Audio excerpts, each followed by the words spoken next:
Welcome back to WQMC Radio. My name is Gary Younger. My name is Avi Soa. This is the fifth quarter, 718-997-3986, 718-997-3986. You want to call in, talk some sports. Also like us on Facebook at the fifth quarter. Let's get into the Giants game on Sunday in East Rutherford. My God, what a debacle. Different game, same result. It's been bad. It's been bad. And guess we asked this in week one. Will the call for Tom Coughlin's head actually come? And it has. People are saying he's old, he's done. Get rid of him. They want Bill Cowher. They want John Gruden. They want ESPN's cast, essentially. But I'm not necessarily disagreeing with them here. There were some calls here that were just mind-shaking. One that really comes to mind was a 3rd and long for the Eagles. They got the penalty. Eagles, I think Vic threw it and it was incomplete. There was a flag on the play.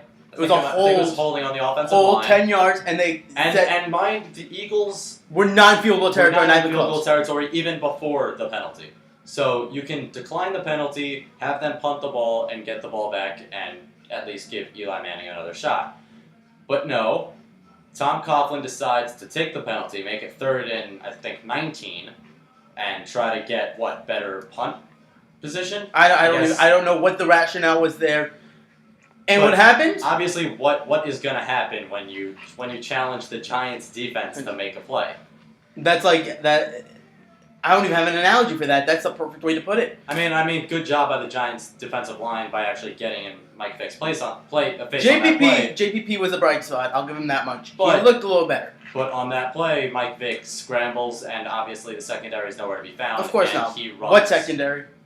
And mine's Corey Webster. What secondary? And he runs. Was that the 34-yarder?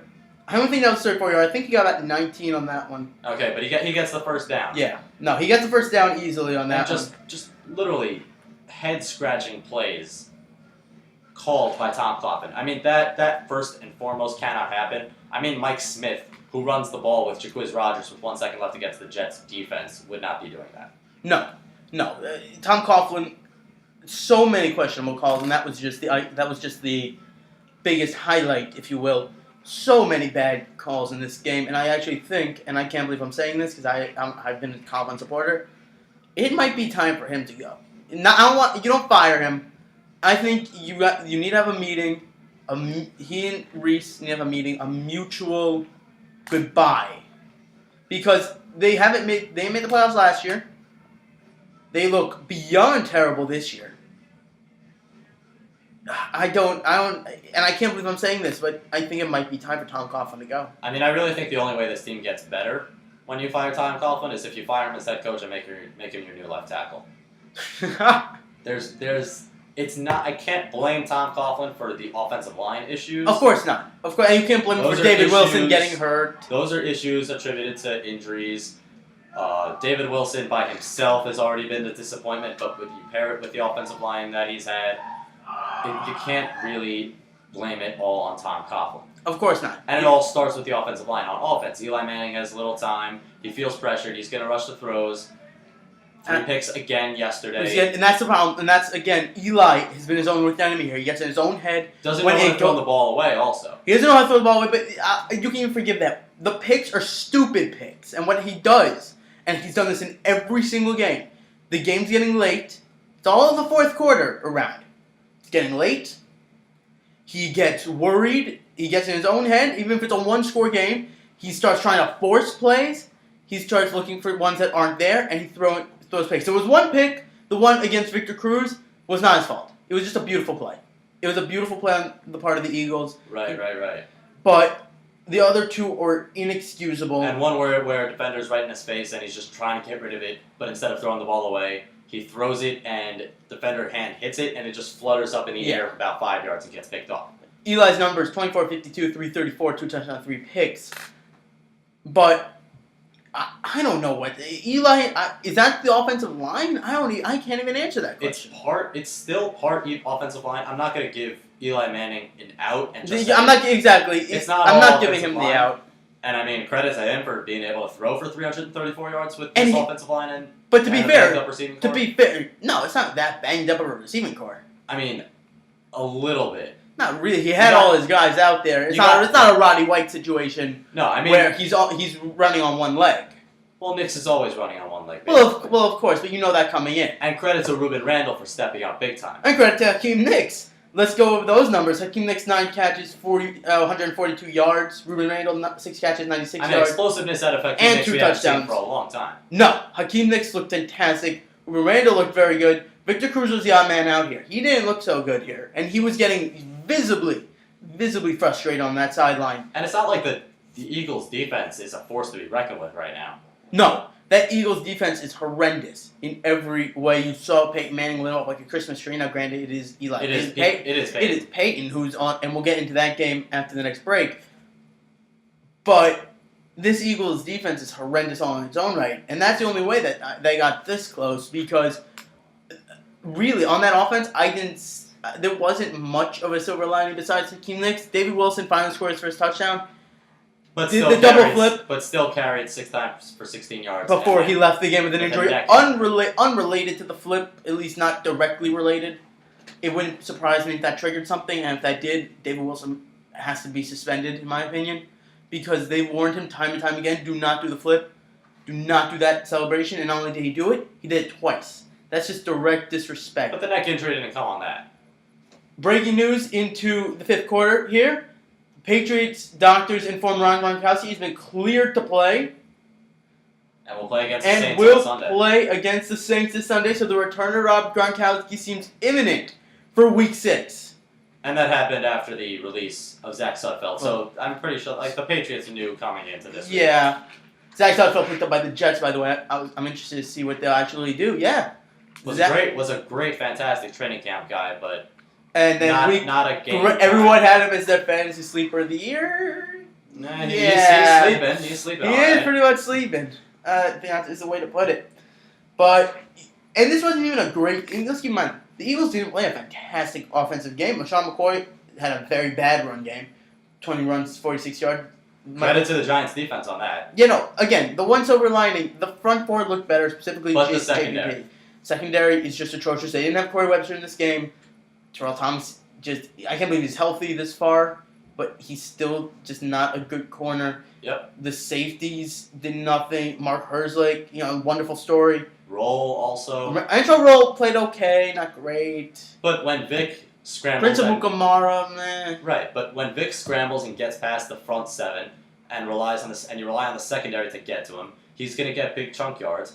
And even after he got a big run, he left again with this time a hamstring injury, and will probably be sitting out this coming He will week. officially be sitting out Week 6 against the Bucks. He Okay, hopes so to return after that. Nick Foles gets the start. But when Nick Foles comes in, you can't allow him to throw 16 times, get 16 completions on 25 attempts for 197 yards and 2 TDs. I mean, granted, there was one fantastic throw Yeah, no. Nick Foles showed to Brent Selleck in the end zone. Nick Foles did look interesting, and a friend of mine, an Eagles fan, said to me, I said to him that Vic's out now. There goes the Chip Kelly offense. He said to me, no. It doesn't rely on the read option. It relies on the amount of plays you can run. And Nick Foles looked good, actually. I can't believe I'm saying this. He looked good in the Chip Kelly offense, running those quick plays. Right, but also you rely on the versatility of your quarterback and your players. Well, of course, but that's not indicative of the Chip Kelly offense. That's just an added bonus, I would say. No, but I mean, Chip Kelly in Oregon with Marcus Mariota. Well, of course. Marcus Mariota is a very mobile quarterback, can get out of the pocket, True. can run, but can throw. 100%. He also had LaMichael James, in the run game. He had Garrett Blount at one point. Okay, so now he's got Deshaun Jackson, he's got LaShawn McCoy, so he's got the He's similar got the explosive abilities. speed. But when you compare Marcus Mariota and Nick Foles, the explosive ability and versatility is not there. And Of course not. But I what think you part of the but part what of you the lack, Chip Kelly offense is in that versatility and explosive ability and speed. I would say that's an added benefit. But I think you already have that explosiveness with Deshaun McCoy, with Deshaun Jackson.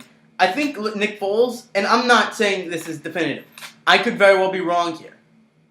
But Nick Foles can add a new dimension to this Chip Kelly offense. Because the one thing that looked awful, and I mean awful, in the first half for the Eagles on Sunday, that pass game was putrid. Yeah, I mean, Vic before he looked got hurt, putrid. 6 for 14 for 105 yards. At this point in their careers, I would trust Nick Foles more as a passer, pure passer, to do better straight there. Now, Vic obviously has the intangible. You don't ask Vic to be a pocket passer. No, absolutely not. But what I'm saying is, since you already have the explosiveness, and you were lacking a little bit in that pocket passing, in that traditional get in there, get the good throw off. Now they could possibly have that. That could be a new dimension, and I would like to see. Honestly, when Vic comes back, I would like to see both of them. This has never happened in the NFL before. I'm suggesting this. I would like to see a dual quarterback offense. Dual quarterback offense where you have Foles for the big throws, and Vic for those read options. It's sort of like a Tebow-esque type package for Vic. Okay, two things. One, defenses would know what you're doing. Well, of course, but then you go into the trickery. It's not, Okay. obviously it's not a straight idea. Second, can we fire Tom Coughlin and hire you as the Giants head coach? Because I want to see that. Because that would be more fun to watch. And it would, in all honesty, I don't think that could possibly work. Look, I'm not saying, and I have no proof. That's the thing. I have no direct proof that would work. What I'm saying is that other than Madden, but Madden doesn't count really, obviously. That's just, games. But again, you looked at the two types of offenses that this team has. Both were very good in their own ways. I'm just saying, combine those two. It's interesting what you can have. And the other thing is, Vic, and this is case specific to the Eagles, Vic isn't going to stay healthy. He's been injured in 3 games so far this year.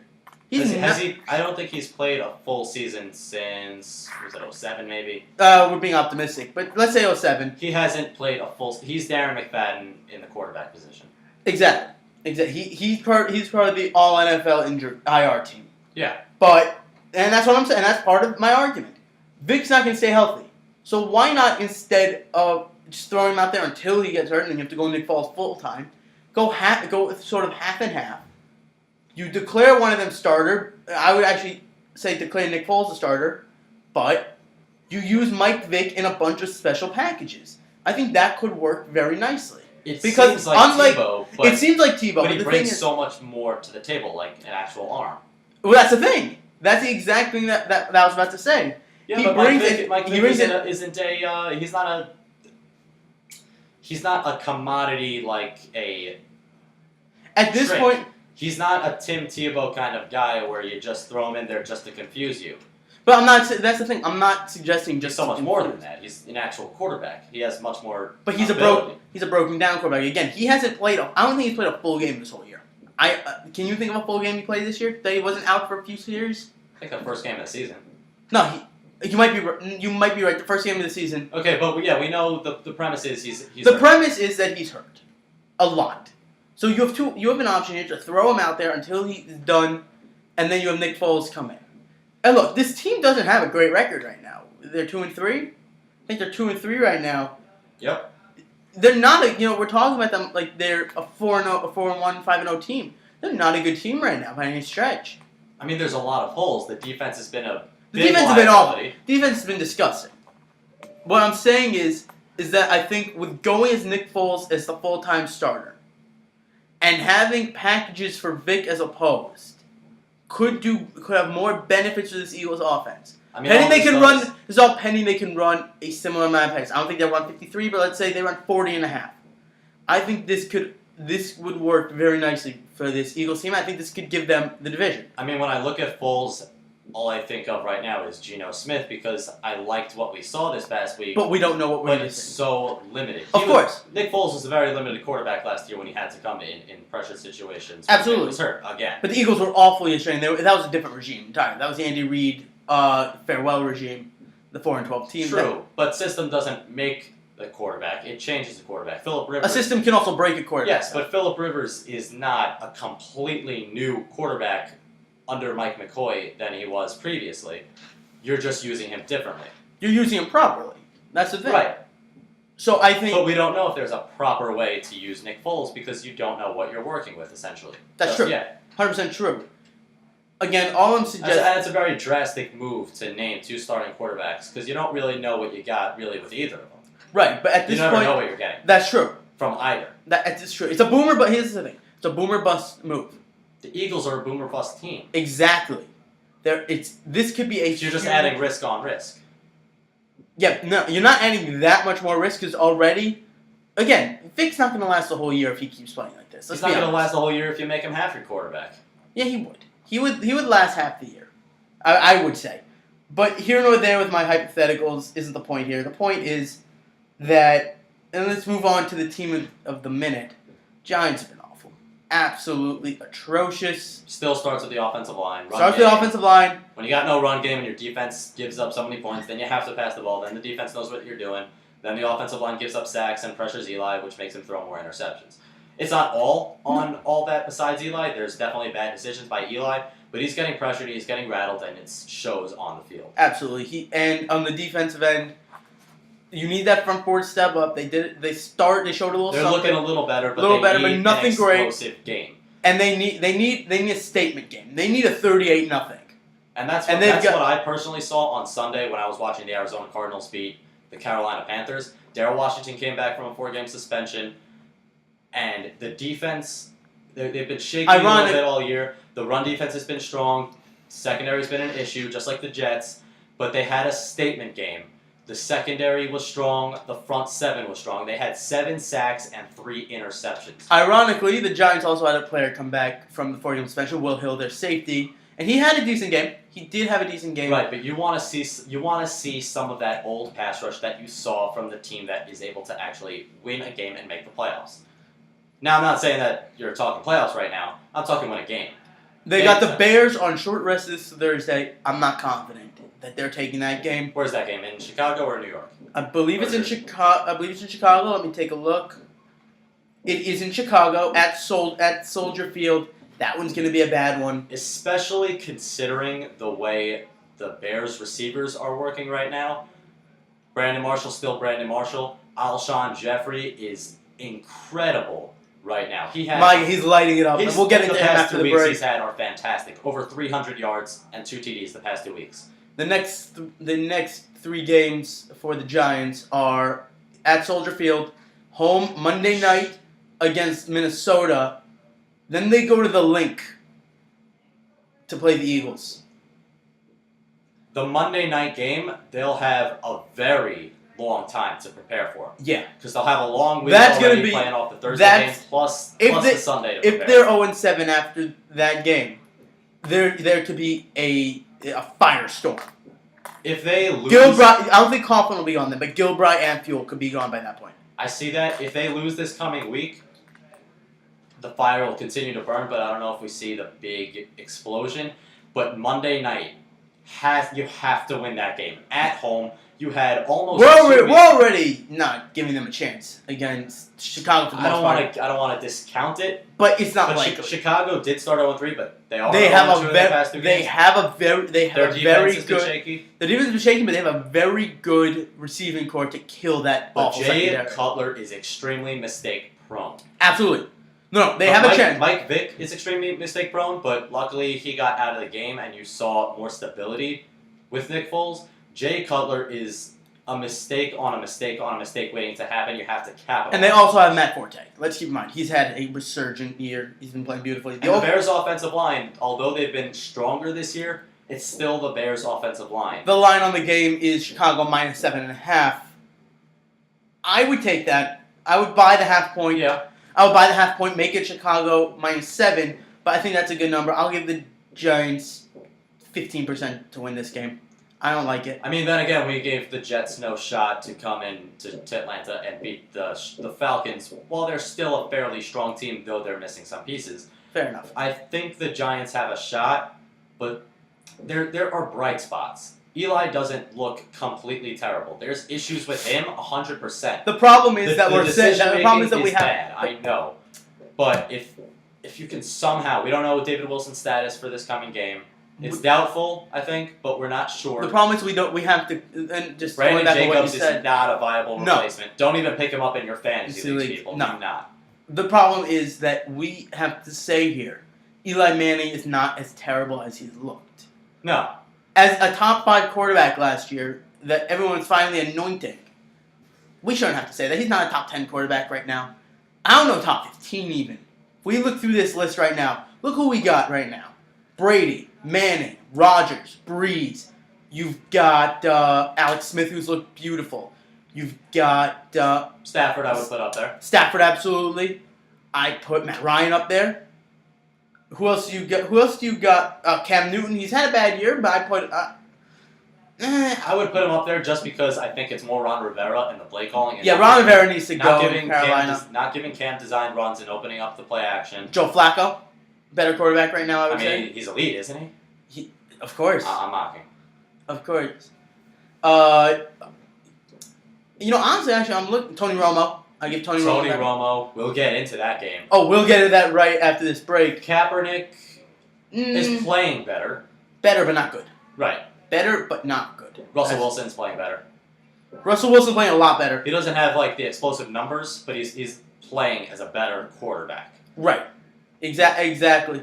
But he's not top. The thing is, top 15's a stretch, actually. Now that I'm looking at it, he's not a top 10 quarterback. So, he's Eli. Eli, not right now. Not now.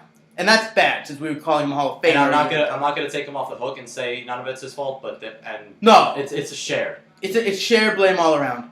It is 1:08 on WQMC. We've got about 20 minutes to play with. When we come back, we're going to go around the whole NFL. Talk Broncos, Cowboys. We're going to get into Seahawks, Colts. And a little bit of MLB playoffs to wrap And, up. hopefully we'll wrap it up with the MLB playoffs. Again, 718-997-3986. You want to call in. Like us on Facebook at The Fifth Quarter. Right now we're going to take a quick break. Here's XV with Awesome.